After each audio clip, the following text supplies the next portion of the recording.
New Zealand میں ہونے والی دہشت گردی پر اوورسیز پاکستانی مسیحی کمیونٹی بھی انتہائی افسردہ ہے۔ یونان میں پاکستان کرسچن کمیونٹی نے اس حوالے سے دعائیہ تقریب کا اہتمام کیا جس میں ایشیائی ممالک کے مسلمان اور سکھ کمیونٹی بھی شریک ہوئی۔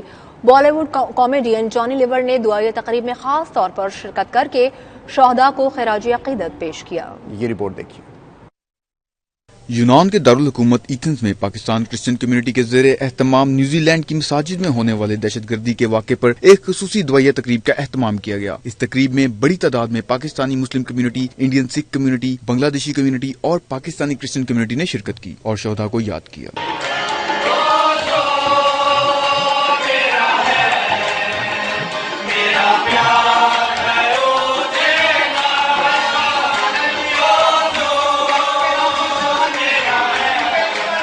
دعائیہ تقریب میں نامور کامیڈین فلم سٹار جانی لیور نے خصوصی طور پر شرکت کی اور شہداء کو اپنے الفاظ میں خراج عقیدت پیش کیا۔ دعائیہ تقریب سے خطاب کرتے ہوئے نامور کامیڈین جانی لیور نے کہا کہ انسانیت سے بڑا کوئی مذہب نہیں ہوتا۔ خدا کی نظر میں جس انسان کے عمل اچھے ہوں گے وہی خدا کی نظر میں عزت والا ہوگا۔ تقریب سے خطاب کرتے ہوئے پاکستان کرسچن کمیونٹی کے صدر ڈاکٹر خرم شہزاد اور پاکستان کمیونٹی یونان کے صدر چودھری شاہد نواز وڑیچ نے کہا کہ وہ نیوزی لینڈ میں ہونے والے اس واقعے کی شدید الفاظ میں مذمت کرتے ہیں، دکھ اور تکلیف کی گھڑی میں متاثرہ خاندانوں کے ساتھ اظہار ہمدردی کرتے ہیں۔ تقریب میں دہشت گردی کے واقعے میں شہید ہونے والے افراد کے لیے 1 منٹ کی خاموشی بھی اختیار کی گئی۔